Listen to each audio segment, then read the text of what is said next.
Hey guys, Fire here from InDepth Gaming, bringing you another game review. This time we're checking out Work From Home.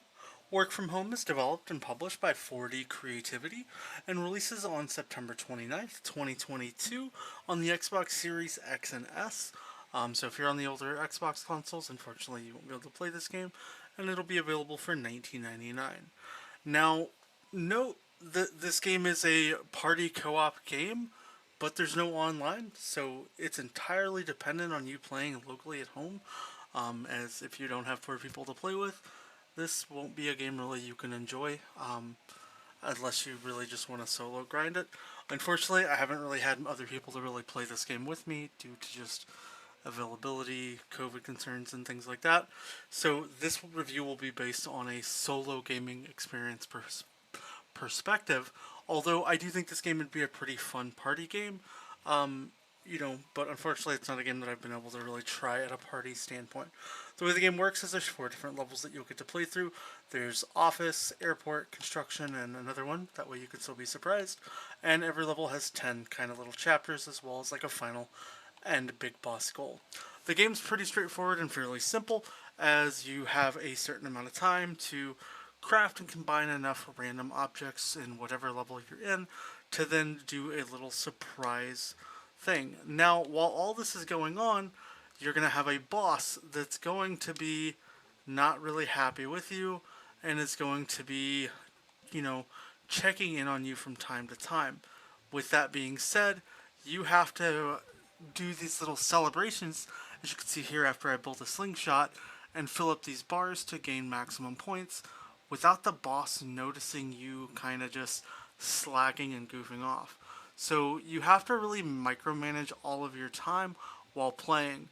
Now, this gets very challenging in later levels, and this is one of those comments why I said, I don't know if this game is going to really be for anyone that doesn't have other people to play with.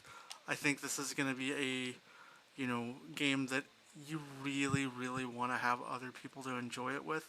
And if that's not really an option for you, I can see this being a game that will honestly probably deter quite a bit of people from wanting to pick up and play it.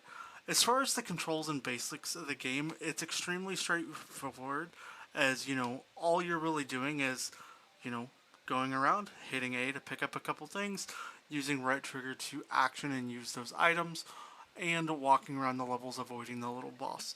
As you can see on this level, our bosses align. As you go to different themed stages, those bosses do vary and change, so you're not always going to have just the same set boss every time you're playing.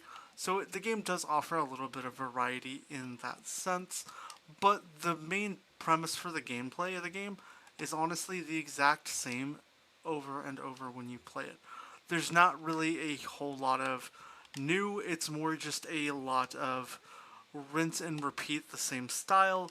It's more or less, the game didn't really think of ways to expand beyond its basic core line game, which is still just here's four levels, here's the things you need to craft.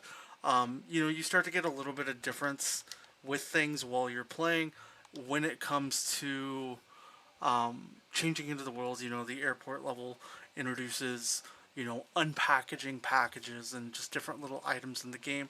The office will have crafting tables and other whatnot objects as well, but the overall main system that the game introduces and gameplay mechanics of the game don't really get any different.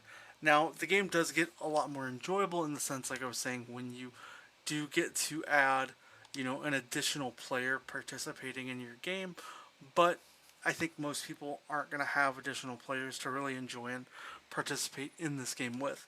There are some cosmetic unlockables, as you can see in the game when it comes to like a character select. So let's dive into another level here. I'm just going to show you a little bit. The reason you're not seeing me have progressed everywhere on this account is I've actually been playing this on my wife's account because she honestly just found it a little too challenging to play, so this is what we have. So I had to replay it on my account to be able to set up some recording footage. As you can see here, there's just cosmetic stuff that you can unlock, but nothing that's too overly difficult.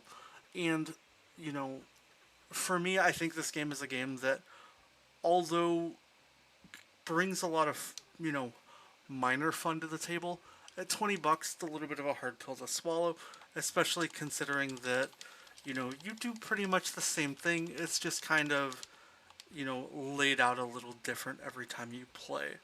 And that's kind of the gist of how this game works. It's creative, but the creativity is kind of hidden behind repetitiveness.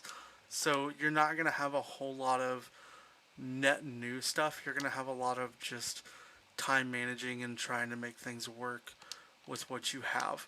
The stuff that, for me though, that I have enjoyed the most about the game is I like the quirky little things that the game does present with you. But for me, it falls a little short in the terms of, I really would like to have, had somebody to really play and enjoy this game with, and not just be in the same repetitive, try not to get caught by the same boss routine that the game presents. And when it comes to like the game introducing you how to play it, it doesn't really. There's not a lot to explain, but I feel like the game could have done a lot better of explaining the little bit that was here instead of just these very short windows that, you know, doesn't really set you up to be super successful. Like, if you even look here in controls, like, the controls are fine and everything, but it doesn't really explain the pretending to work mechanic very well. Or, I don't even think I knew roll and dash was a thing in the game until, I went into the controls. So there's definitely a little bit of a miss here in terms of what the game teaches you right off the bat and the ways that you can play and work in this game. And for me, just adding all that together as a package definitely just leans me more toward, not really suggesting and wanting to suggest this game as a definitely game that people pick up. Visually, it's a nice, like, children's cartoony style. Nothing's bad. I don't mind the visuals. I don't mind the art style or anything there. I think they're fine with this type of party game and system that's in place. But it just, for me, it falls very short with actually being a fun and enjoyable and game that I really, just want to keep playing over and over, and even trying to get high scores. The game doesn't even really encourage you to do that. The game just encourages you to play the game and craft a couple things, but you don't really have, I don't need to hit certain milestones to unlock the next level. I just need to play it, and then because I've played the level, I progress to the next level at bare minimum. Maybe the game could ask me to have gotten so many golds before I get to one point or another, or, gave me something, that felt like rewarding when it came to like these crafting stages, or, just some of the various other things in the game. Let me feel a little more rewarded with what I'm doing than kind of what's there. I don't know. This game just ultimately it didn't strike a good niche with me, and it's felt like I said extremely repetitive. As far as an opinion of buy sell pass, in this case, I'm definitely gonna recommend you pass on Work From Home.